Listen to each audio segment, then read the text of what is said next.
আসসালামু আলাইকুম। দেশ বিদেশ যে যেখান থেকে দেখছেন এবং শুনছেন, আপনারা জানেন বিগত 9 তারিখে আমাদের বড়ইতলা বাস মালিক সমিতির নির্বাচন হয়েছিল। বড়ইতলা মকসেদপুর কাশিয়ানী আঞ্চলিক বাস মালিক সমিতি এখন যারা নবনির্বাচিত হয়েছেন তারা আজকে প্রথম অধিবেশন, আজকে তারা প্রথম অফিস কক্ষে আসছে। সেগুলো আজকে আপনাদেরকে তুলে ধরবো ইনশাল্লাহ। সবার মতামত নেওয়ার চেষ্টা করব। ধন্যবাদ, ভিডিওটা দেখতে থাকুন। আমাদের সার্ভিসিং সভাপতি সম্পর্কে আমাদের সার্ভিসিং খুব সুন্দর হয় এবং আমাদের গাড়ি আছে, আমাদের মেকানিকের সমস্যা, বিভিন্ন ধরনের সমস্যা যদি আপনারা মনে কিছু না করে আপনারা একটু কষ্ট করতেন, আমাদের এখানে সহযোগিতা দিলে আমরা সহযোগিতা করতাম, সার্ভিসিং ব্যবস্থা করতেন, তাহলে আমাদের খুব সুন্দর, আমাদের মালিক ভাইও খুব সুন্দর সুবিধা হয়েছে। এই জন্য আমরা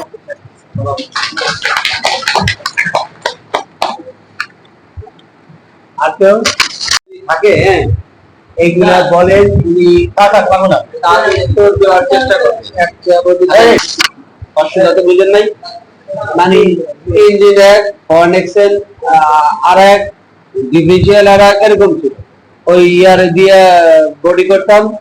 এখন ওরকম না, এখন কিন্তু শেপে অলরেডি চলে আসছে এবং মার্কেটিং পলিসিতে আমাদের জাহিদুল ইসলাম ভাই অত্যন্ত চতুর, এবং সে অনেক ভালো কাজ করছে। ওনার আগে মানে টাকার আগে এখানে কিন্তু আইসার ঢুকে গেছে। আমরা দেখতে দেখতে অষ্টধাতুতে এখন যে মনে হয় অষ্টধাতু আর নাই, সব একটা শেপে চলে আসছে, কয়েকটা আইসার আছে আর সবই টাকা।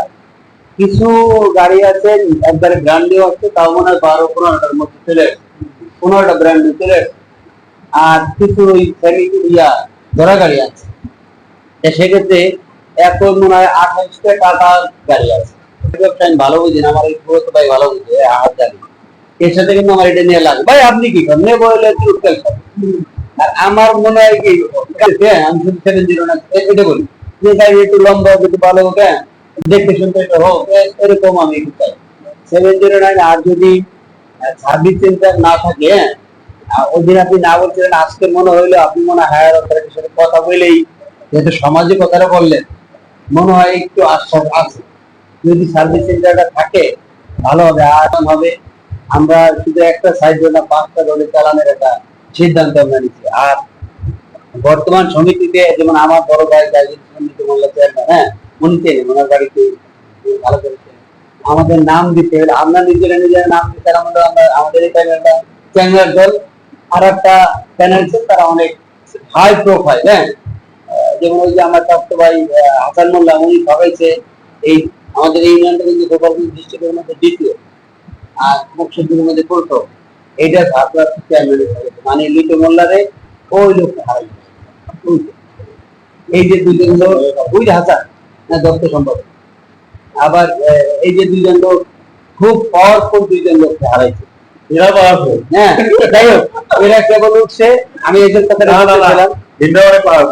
আমি এদের কথাটাই বলতেছিলাম যে আমরা নিজেরা বলতাম চ্যাংড়ার দল, কিন্তু এখন আমাদের মুরব্বীর এই চ্যাংড়ার দলে এমন কিছু করে বলেছে, এখন আমাদের নাম দিচ্ছে এনসিপি, নতুন নাম দিচ্ছে এনসিপি। এটার কারণ কি, এই যারা চ্যাংড়ার দল দেন, এর মধ্যে আমার কমিটি 15 জনের মধ্যে 7-8 জন আছে, তারা আমারে দৈনিক 10 বার কিনতে পারে। সত্য কথা বলতে ভাই, আমি দুপুরে খাইছি কিনা, আমার পেটটা এটা দেখতে হবে খাইছি কিনা। কিন্তু আমার কমিটি 7-8 জন আছে, এরাই সমিতি, পুরো সমিতি একলা কিনতে পারে। সে বলছে তোমাদের সার্বিক সহযোগিতা করবো, আমার প্রতিটা আনাচে কানাচে গাড়ি যাইতে হবে। আনাচে কানাচে যদি গাড়ি যায়, আমরা যেহেতু দুর্বল সমিতি, কিন্তু সর্বোচ্চ অফার, আমি আসলে গাড়ির ব্যবসা ভালো বুঝি, আমি ব্যবসা করি এরকম, আমি বুঝি ওইগুলো, যেহেতু এটা লাগবে। আর বিগত দিনে 17 বছর আমার ফ্যামিলি সম্পর্ক যাই তাই 17 বছর অনেক কিছু ঝড় বিপদ পার হয়ে আসছি। এখন মনে হয় কি আমি যাই বিভিন্ন দপ্তরে গেলে জিজ্ঞেস করি মিটিং না কি আছে, সে সাইডে হলে ভাই বসে, কথার ভাবে সে বুঝে যে লোকে বসবার দিতে হবে। বলছি ভাই আমার 5 মিনিট সময় দেন, আপনি সিগারেট খান, আমিও খাই, খান খান। আসলে কিন্তু সত্যি কথা, এই আমার মতো যে একজনের জন্য রাখছে। এই এরকম যদি মনে করেন, যদি অফার আনার জন্য আমার একবারে আপনাদের হাই অথরিটি পর্যন্ত যাওয়া লাগবে, এরা কিন্তু গাড়ি ব্যবসা করছে, কিন্তু এরা কিন্তু একেবারে একটা লেভেলে, স্পেশাল লেভেলে আপনাদের ওই অফারটা যদি একটু দিতে, ঢুকবে, নতুন নতুন করে লোক ঢুকবে।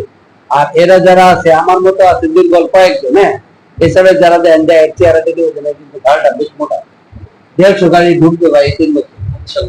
পরবর্তী চলবে কিনা জানি না, 150 গাড়ি নতুন করে ঢুকে যাবে। আর 1 মাসের মধ্যে যে বড় গাড়িও রোডে বাক্স না ঢুকেলে তারই থাকতে চায়। পাশে থাকার চেষ্টা করি, বিগত কয়েক বছর তার সাথে ছায়ার মতো বলিয়ার যেভাবে থাকার চেষ্টা করছি, সারা বাংলাদেশের প্রত্যেকটা থানায় প্রত্যেকটা ইউনিয়নের সাথে সাথে থাকছি, এবং ওই সময় ঘর থেকে বের করে আবার তাকে বাসায় পৌঁছে দেওয়ার, বাসায় না, নিরাপদ জায়গায় পৌঁছে দেওয়ার পর্যন্ত দায়িত্ব পালন করছি। তারও ইয়া হচ্ছে গাড়ি যোগাযোগ ব্যবস্থা করো, সুন্দর করো, আধুনিক করো, আরামদায়ক করো। আমরা দরকার হয় আমি নিজে যাবো, মানে তাদের কথা, আমি নিজে যাবো, দরকার হয় সরকারের সর্বোচ্চ পদ থেকে তোমাদের ব্যবস্থা করবো।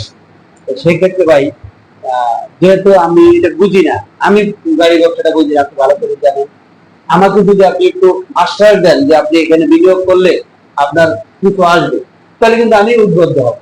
অনেকে কিন্তু বুঝে না, এখানে বুঝে, আহাত বুঝে, ওই মুতাসির ভাই বুঝে, আমার জব্বার কথা বুঝে, ও বুঝে, এই দোস্ত, হ্যাঁ, ওনার থেকে কিন্তু আমার দোস্তের থেকে কিন্তু আমার ভাই ভালো বুঝে। দেখে উনিও কিন্তু গাড়ি ব্যবসা প্রায় 30 বছর ছিল ভাই, এর আগে উনি আবার নাট বলতে জানতো, এখন এই বিদেশ থেকে মোটামুটি আসছে, হ্যাঁ। এই অফারটা যদি আমাদের দিতেন তাহলে আমরা চেষ্টা করতাম। এছাড়া আরো অফার আছে, আমরা সত্যি সীমাবদ্ধ থাকবো না।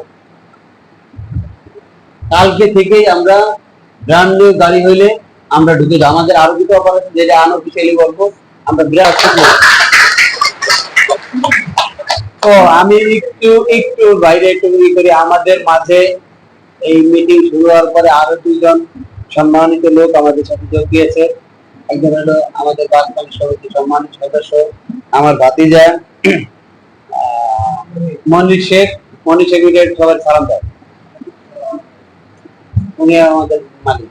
আর একজন আছে আমাদের অত্যন্ত মুরব্বী, বয়স্ক, হ্যাঁ, কিন্তু গাড়ির ব্যবসায় ওনার ছেলেদের বেশ কয়েকটা বড় গাড়ি আছে। আমাদের বাগদানি সমিতির নির্বাচিত কার্যকারী কমিটির সম্মানিত সদস্য আব্দুল গফফার মোড়ক। তাকে একটু, আচ্ছা, আসলে আমি